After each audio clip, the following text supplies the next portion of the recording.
When Ninja Gaiden was released for the Xbox back in 2004, it was unanimously hailed as one of the greatest action games ever created. Its sublime combat, mixed with sky-high production values, made it easy to forget its punishing difficulty. 3 years and one reimagining later, the third iteration of the game is slashing its way onto the PlayStation 3 in the form of Ninja Gaiden Sigma. With some new features and a serious bump in visuals, has this game's edge remained razor sharp? Or is this old ninja a dog?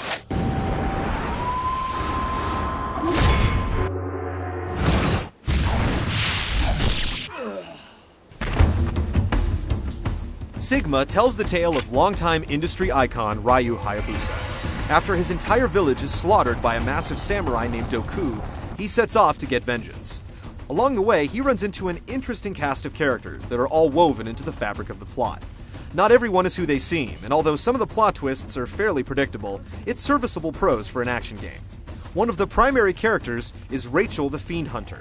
This buxom beauty jumped in and out of the story in the original Ninja Gaiden, but here, her activities are much more fleshed out with brand new cutscenes. Where in the original game, she would go on her way to do her own thing, in Sigma these holes are filled, showing you exactly what she was up to between her meetings with Ryu. It definitely makes the story a lot more cohesive, which is something the game really needs, as the original didn't make a whole lot of sense.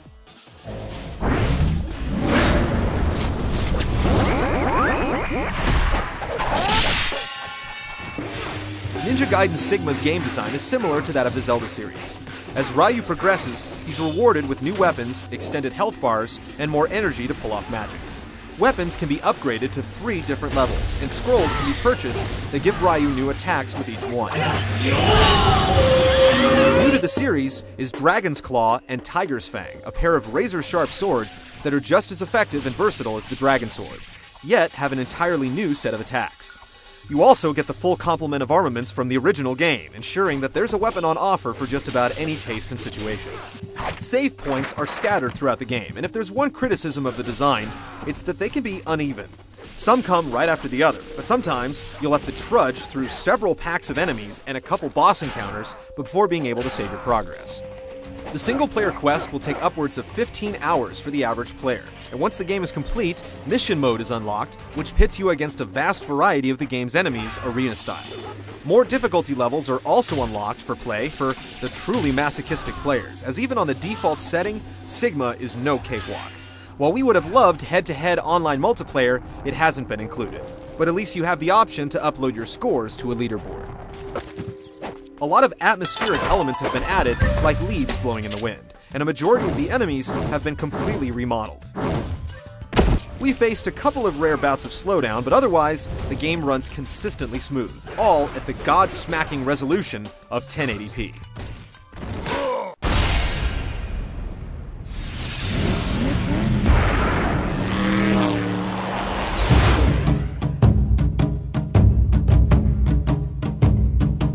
People who haven't played any iteration of Ninja Gaiden may watch gameplay of the game and ask, what's the big deal?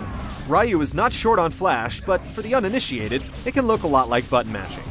Nothing could be farther from the truth. Even 3 years after its original release, there still isn't an action game that can match the visceral combat and split-second timing required to excel. There's definitely a learning curve involved, but once you get over the hump, there's no other action game that feels this rewarding. Blocking will become your best friend, and a huge part of the game is being able to keep track of large masses of enemies to time each one of their separate attacks. When you finally become adept at it, the sense of accomplishment is simply incredible. In addition to being able to get some insight into Rachel's story, you also get to play as her in a handful of brand new missions. Rachel's specialty is blunt force trauma, and while she's definitely slower than Ryu, her attacks pack much more of a wallop. She can be a little stiff at first, and her missions definitely aren't as engaging as Ryu's, but they're also fairly short in comparison. There are other new additions as well. In the older versions of Ninja Gaiden, your first encounter with Doku was a cinema that ended in Ryu's defeat. Now, you can actually play through that section of the game and fight the samurai. There's also a few new enemies scattered throughout the game, and running on water has been simplified so that Ryu does it automatically. The final adjustment comes in the form of 6-axis control. When performing magic, you can shake it up and down to boost the attack's power, but it's another one of those cases where it just feels tacked on. Despite all the accolades, One issue with the original Ninja Gaiden was its camera. The game didn't allow you to control it at all, and the programming wasn't perfect. In Ninja Gaiden Black, you could manually move it, but it still wasn't where it should be. The same issues are present in Sigma.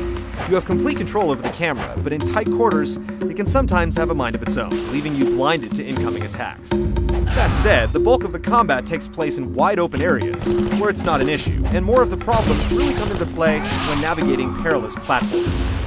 It's not helped by the fact that Ryu's general movement lacks the sensitivity needed for pinpoint navigation. One improvement is that he will now automatically scale some of the smaller objects, but we would have liked to have seen some more improvement in this area.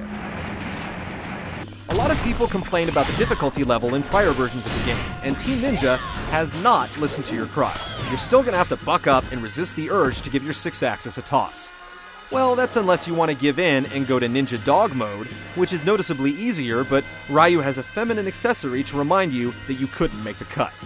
There's no doubt that Sigma is a measuring stick of sorts, but we recommend sticking with it, as eventually you'll get the swing of things and won't have to suffer the shame. Ninja Gaiden Sigma is proof that truly excellent games are timeless. The bump in visuals is nice, and the added content makes it worth playing even for those who have already achieved Ryu's vengeance on the Xbox. 3 years after its original release, there are still few games that can hold a candle to what's on offer here, and Ninja Gaiden Sigma is easily one of the best games available for the PlayStation 3 and a must-play for any action game fan.